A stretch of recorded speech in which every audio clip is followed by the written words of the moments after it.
Hello students, जैसा कि पिछले टर्न पर हमने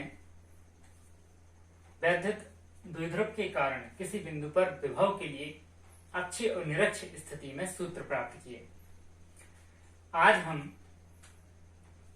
यहाँ पे विद्युत क्षेत्र और विभवांतर में संबंध स्थापित करेंगे। जैसा कि आप देख सकते हैं, यहाँ इन दोनों में संबंध ये दर्शाया गया है। इसके राइट हैंड साइड वाली राशि जो आप देख रहे हैं, dV/dr, इसे विभव में परिवर्तन की दर कहते हैं।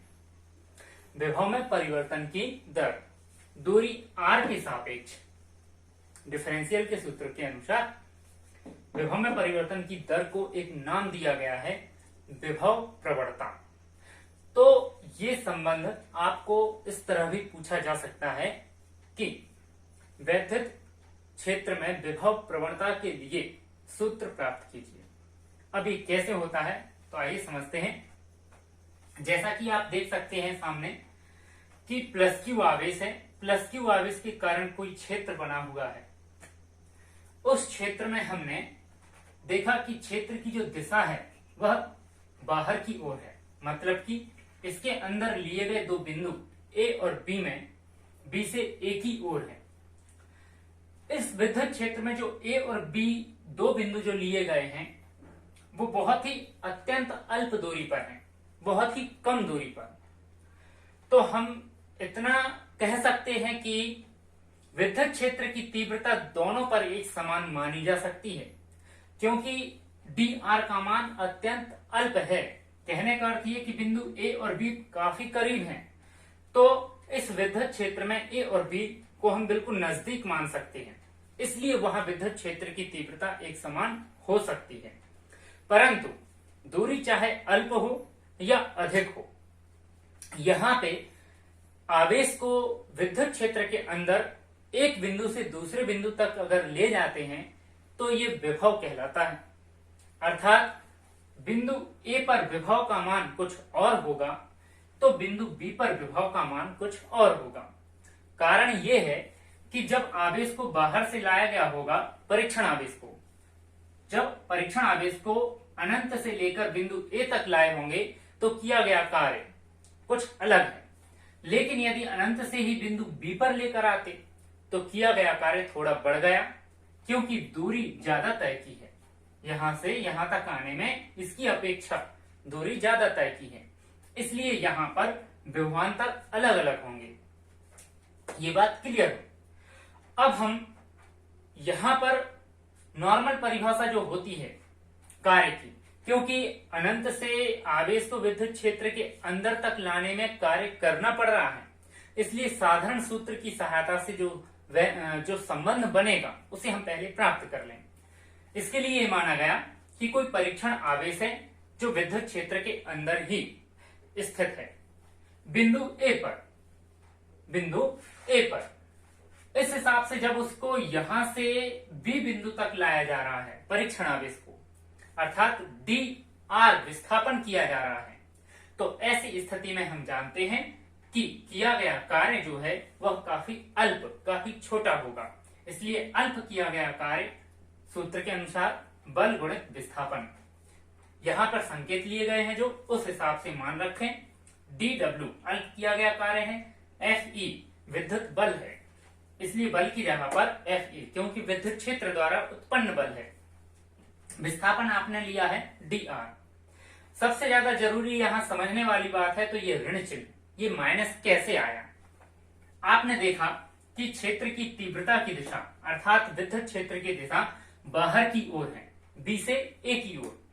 लेकिन जब आवेश को एक स्थान से दूसरे स्थान तक लाया जा रहा है तो A से B की ओर लाया जा रहा है, अर्थात विस्थापन इस ओर है और क्षेत्र की तीव्रता की दिशा इस ओर है, तो दोनों की दिशाएं परस्पर विपरीत हैं। तो ऋण चिन्ह ये दर्शाता है कि यहाँ विस्थापन जो है वह विद्युत क्षेत्र की तीव्रता या लगने वाले बल की दिशा के विपरीत है।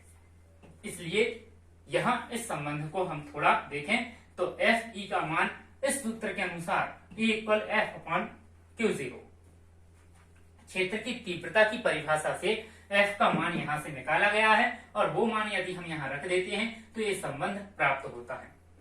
ये जो संबंध प्राप्त हुआ है वो नॉर्मल परिभाषा के हिसाब से आपने देखा कि अल्प किया गया कार्य है, लेकिन अभी हमने आपको बताया कि दोनों बिंदुओं पर विद्युत क्षेत्र की तीव्रता तो एक समान होगी लेकिन विभवांतर अलग अलग होगा, इसलिए विभवांतर की परिभाषा भी लगाई जाए तो कुछ इस तरह से हो सकता है कि विभवांतर की परिभाषा से V इक्वल W/Q0, मतलब V यहाँ पर विभव है पर विभवांतर की बात चल रही है क्योंकि दो बिंदु हैं क्षेत्र के अंदर, इसलिए यहां पर हम कह सकते हैं कि विभव में अंतर मतलब अल्प किया गया कार्य तो अल्प विभवांतर भी होगा।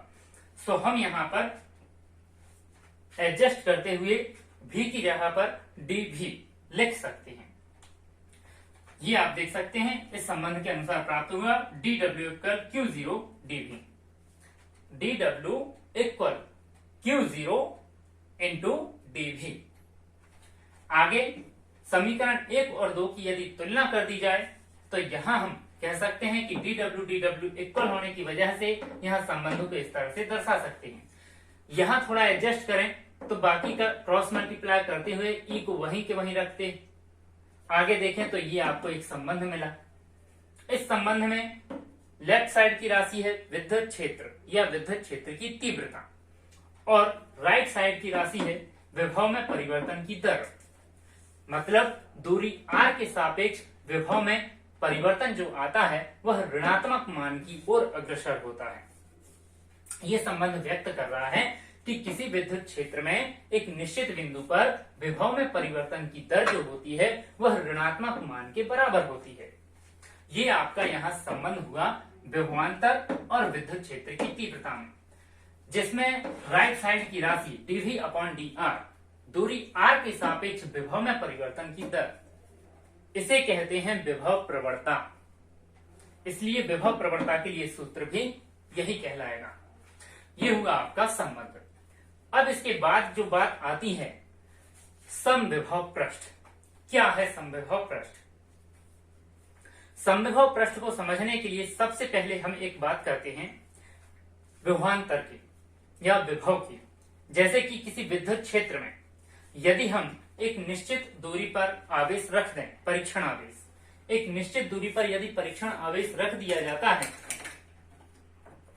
तो ऐसी स्थिति में आप देख सकते हैं कि आवेश को यदि हम इस विद्युत क्षेत्र में यहां कहीं रखते हैं, एक निश्चित दूरी पर, मान लो इस पॉइंट पर रखते हैं, तो चाहे आवेश आप यहां रखें या यहां रखें, मूल आवेश से उसकी दूरी समान होगी।